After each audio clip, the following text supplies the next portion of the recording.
안녕하십니까? 살롬, 하나님의 평강이 여러분의 삶에 가득하기를 기도합니다. 우리 인생의 여정을 걷다 보면 누구나 한 번쯤은 넘어져 아파하고 모든 것을 다시 시작하고 싶은 순간을 마주하게 됩니다.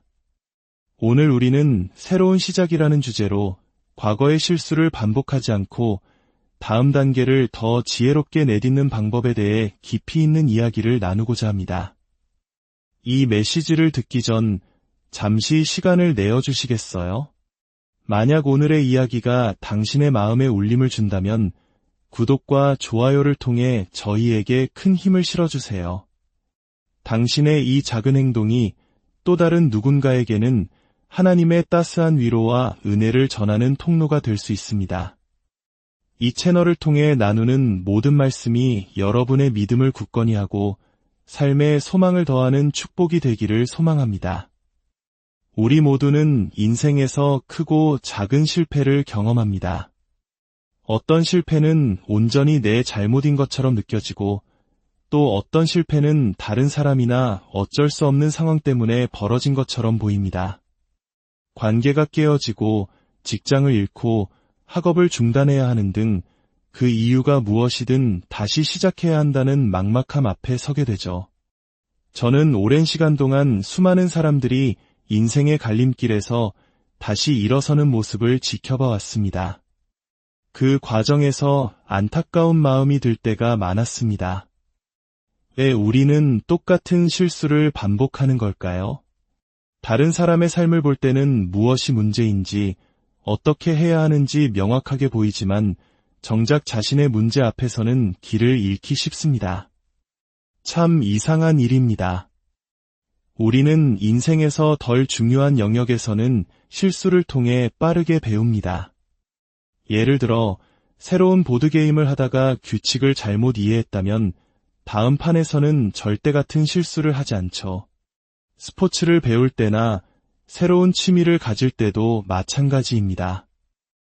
처음 문자를 보내다가 엉뚱한 사람에게 메시지를 보내는 것과 같은 사소한 실수는 한두 번으로 족합니다. 우리는 그런 작은 실수들로부터는 교훈을 아주 빨리 얻습니다. 하지만 이상하게도 우리 인생에서 가장 중요한 영역에서는 같은 실수를 반복하는 경향이 있습니다. 재정 문제, 인간관계, 자녀 양육, 직장 생활처럼 우리의 삶을 송두리째 흔들 수 있는 문제들 앞에서 말이죠. 몇 번이고 같은 실수를 저지르고 비슷한 고통을 겪고 나면 우리는 스스로에게 이렇게 묻게 됩니다. 나는 도대체 언제쯤 정신을 차릴까? 이 질문이 중요한 이유는 바로 나라는 단어 때문입니다. 당신이 저지른 모든 실수의 공통분모는 바로 당신 자신입니다. 당신은 어디를 가든 당신 자신과 함께 갑니다. 당신의 가장 큰 후회의 순간에도 그 중심에는 바로 나가 있습니다. 어찌된 일인지 우리는 중요하지 않은 일에서는 빨리 배우면서 정작 가장 중요한 문제에 대해서는 배우는 속도가 더딥니다. 인생은 우리가 완벽한 결정만 내린다 해도 피할 수 없는 고통과 실망으로 가득 차 있습니다. 그렇다면 왜 굳이 우리가 피할 수 있는 고통까지 스스로 만들어내야 할까요? 재정적으로, 관계적으로, 직업적으로 불필요한 나쁜 결정을 내리는 사람들을 볼 때마다 마음이 아픈 이유는 저건 피할 수 있었던 고통인데 하는 안타까움 때문입니다. 오늘 우리는 새로운 시작을 가로막는 3가지 흔한 착각에 대해 먼저 짚어보려 합니다. 아마 이 이야기들을 들으시면 맞아, 나도 그렇게 생각했었지 하고 무릎을 치게 될지도 모릅니다. 때로는 우리가 무의식적으로 가지고 있던 잘못된 가정을 수면 2로 꺼내 마주하는 것만으로도 큰 변화가 시작될 수 있습니다. 첫 번째 착각은 경험에 대한 착각입니다. 우리는 흔히 경험이 나를 더 현명하게 만든다고 믿습니다. 이런 힘든 일을 겪었으니 이제 나는 더 지혜로워졌을 거야. 하지만 이것은 사실이 아닙니다. 경험 그 자체는 우리를 현명하게 만들지 않습니다. 경험은 우리를 나이 들게 하고 지치게 하고 때로는 더 가난하게 만들거나 외롭게 만들 뿐입니다. 경험만으로는 아무것도 보장되지 않습니다. 이것이 왜 중요할까요? 많은 사람들이 나는 이미 겪어봐서 알아. 이제 어떻게 해야 할지 안다고. 다시는 그런 실수 안 해라고 자신하며 충분한 성찰 없이 다음 단계로 성급하게 뛰어들기 때문입니다. 하지만 기억하십시오. 당신을 현명하게 만드는 것은 경험 그 자체가 아니라 평가된 경험입니다. 즉, 자신의 경험을 깊이 되돌아보고 무엇이 잘못되었는지, 무엇을 배워야 하는지 철저히 분석하고 기도하는 과정이 반드시 필요합니다. 당신의 친구나 주변 사람들이 과거로부터 아무것도 배우지 못한 채 똑같은 실수를 반복하는 모습을 본 적이 있을 겁니다. 그들에게도 과거와 경험은 있었지만 그 경험을 제대로 평가하고 성찰하는 시간이 없었기 때문입니다. 평가된 경험만이 다음 성공을 위한 진정한 발판이 됩니다. 두 번째 착각은 암에 대한 착각입니다. 이제는 무엇이 옳고 그른지 더 잘 아니까 더 잘 행동할 것이다. 많은 사람들이 이렇게 믿습니다. 제 딸아이가 한 번은 이런 말을 하더군요. 아빠, 제 친구들은 옳고 그름을 아는 것만으로도 자기가 옳은 행동을 할 힘이 있다고 착각하는 것 같아요. 저는 그 말을 듣고 그건 아이들뿐만이 아니란다. 우리 모두가 그런 착각 속에 살아가지라고 대답했습니다. 무엇이 더 나은지 안다는 것이 더 나은 행동을 한다는 것을 의미하지는 않습니다. 우리 부모님들이 어렸을 때 우리에게 이건 해야 한다, 저건 절대 하면 안 된다 라고 귀에 못이 박히도록 말씀하셨던 것을 기억하십니까? 그때마다 우리는 뭐라고 대답했나요? 알아요, 안다고요. 그 말의 속뜻은 제가 아니까 알아서 잘할게요 였습니다. 하지만 부모님들은 아는 것과 행하는 것이 다르다는 사실을 인생의 경험으로 알고 계셨기에 몇 번이고 반복해서 말씀하셨던 겁니다. 더 나아가 안다는 것은 그것을 행할 능력이나 자제력을 갖췄다는 의미도 아닙니다. 이것이 바로 많은 사람들이 이전의 나쁜 연애 경험이 현재의 나쁜 연애로, 그리고 다음의 나쁜 연애로 계속 이어지는 이유입니다. 그들은 이제는 사람 보는 눈이 생겼어. 다신 그런 사람 안 만나라고 다짐하지만 어느새 비슷한 유형의 사람에게 또다시 끌리고 있는 자신을 발견합니다. 왜 그럴까요? 아는 것과 그것을 실천할 내면의 힘을 기르는 것은 전혀 다른 문제이기 때문입니다. 따라서 우리는 스스로에게 물어야 합니다. 이제 나는 무엇이 더 나은지 안다. 그렇다면 다음번에는 정말로 더 나은 행동을 하기 위해 나는 지금 무엇을 준비하고 변화시켜야 하는가? 세 번째 착각은 아마도 가장 우리를 힘들게 하는 시간에 대한 착각일 것입니다. 우리는 시간이 나의 적이다 라고 느낍니다. 시계는 똑딱거리며 흘러가고 나는 더 이상 젊지 않습니다. 기회는 왔다가 사라지고 내 나이의 다른 사람들은 모두 앞으로 나아가는데 나만 뒤처지는 것 같습니다. 특히 한국 사회에서는 결혼 정년기, 취업, 승진 등 나이에 대한 압박이 유독 심하게 느껴지죠. 그래서 우리는 조급해집니다. 시간 낭비할 수 없어.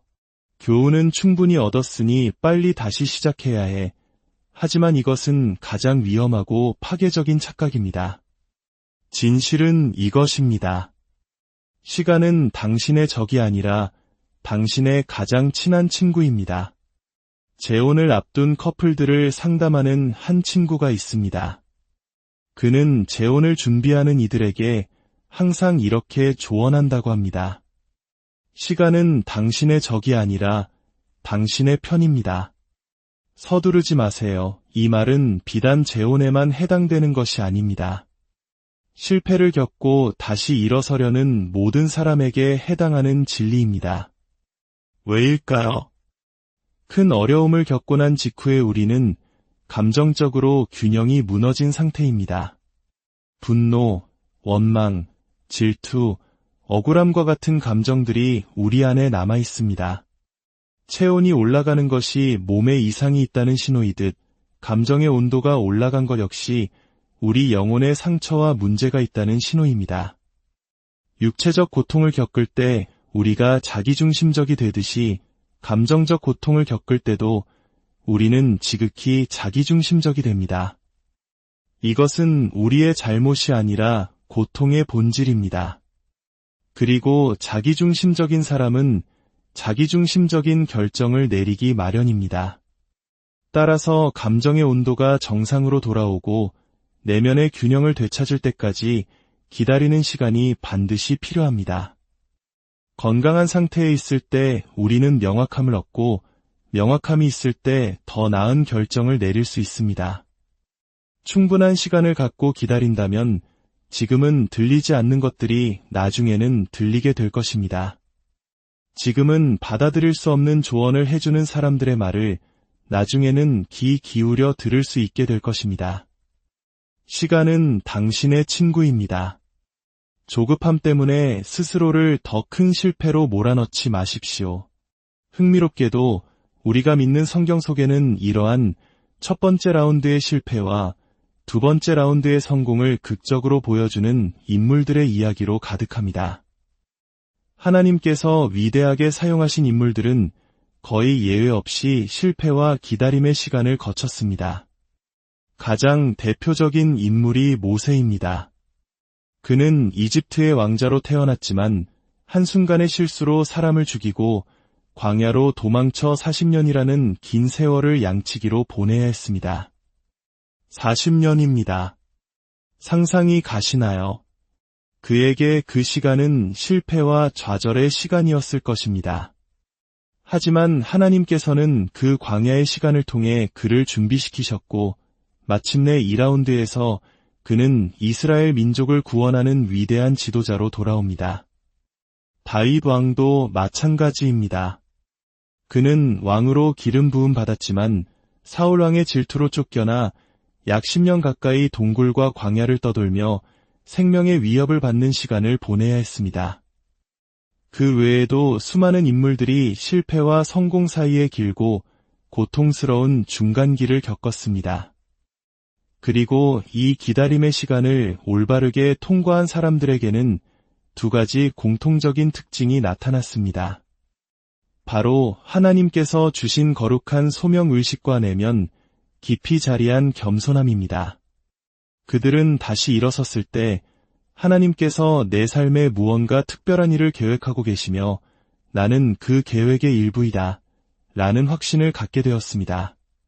동시에 하나님께서 나를 통해 어떤 위대한 일을 이루시더라도 나는 결코 교만해지지 않으리라는 깊은 겸손함을 지니게 되었습니다. 저는 이것이 오늘 이 메시지를 듣고 있는 여러분의 삶에도 일어나기를 간절히 원합니다. 여러분 중 누군가는 지금 인생의 1라운드를 막 끝내고 고통스러운 중간기를 보내고 있을지 모릅니다. 하지만 그 시간을 낭비라고 생각하지 마십시오.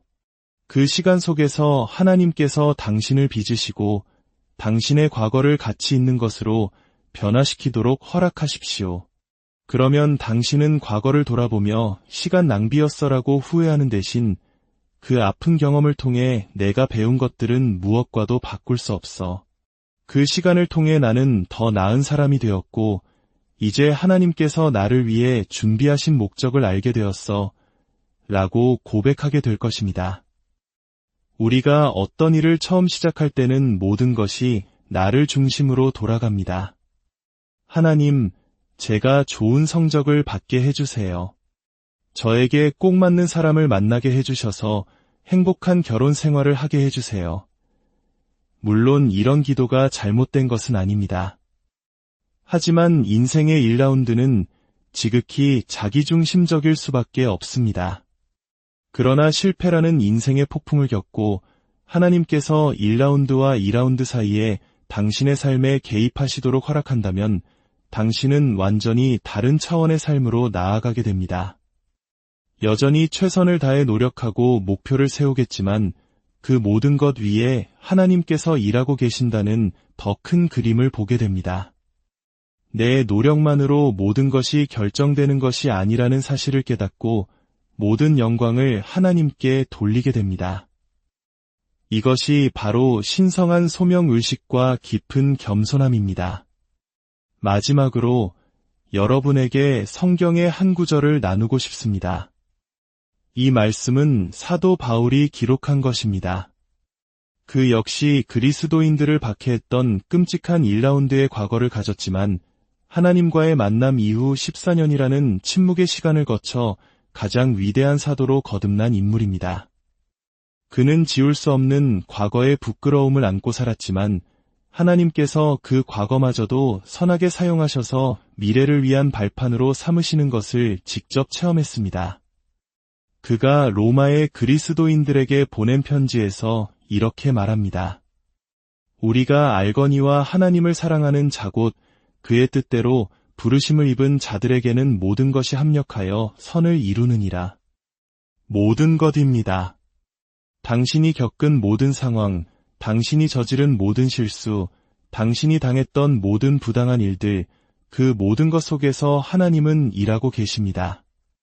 만약 당신이 조급함을 내려놓고 잠시 멈춰서서 당신의 경험을 정직하게 평가하고 하나님의 도우심을 구한다면 하나님께서는 당신이 지워버리고 싶은 그 과거의 조각들까지도 사용하셔서 당신의 삶에 선한 것을 이루실 것입니다. 당신의 과거는 당신을 괴롭히는 유령이 아니라 미래의 당신과 다른 사람들에게 유익을 주는 도구가 될 수 있습니다. 하나님께서는 당신의 삶을 향한 목적을 가지고 계십니다. 그분은 당신의 어떤 과거로부터도 그 목적을 이끌어내실 수 있습니다. 단, 당신이 그분을 당신의 삶에 초대할 때 말입니다. 사랑하는 여러분, 다음번은 지난번보다 더 나을 수 있습니다. 단순히 그렇게 되기를 바라는 것만으로는 부족합니다. 오늘 우리가 나눈 것처럼 잘못된 착각들을 버리고 고통 속에서 하나님께서 일하실 시간을 내어드리며 그분의 계획을 신뢰함으로 더 나은 다음을 스스로 계획하고 만들어가야 합니다. 시간이 흐르는 것을 두려워하지 마십시오. 어쩌면 그 기다림의 시간이야말로 하나님께서 당신을 위해 더 나은 미래를 준비하고 계시는 가장 거룩한 시간일지 모릅니다. 주님의 은혜와 평강이 당신의 새로운 시작 위에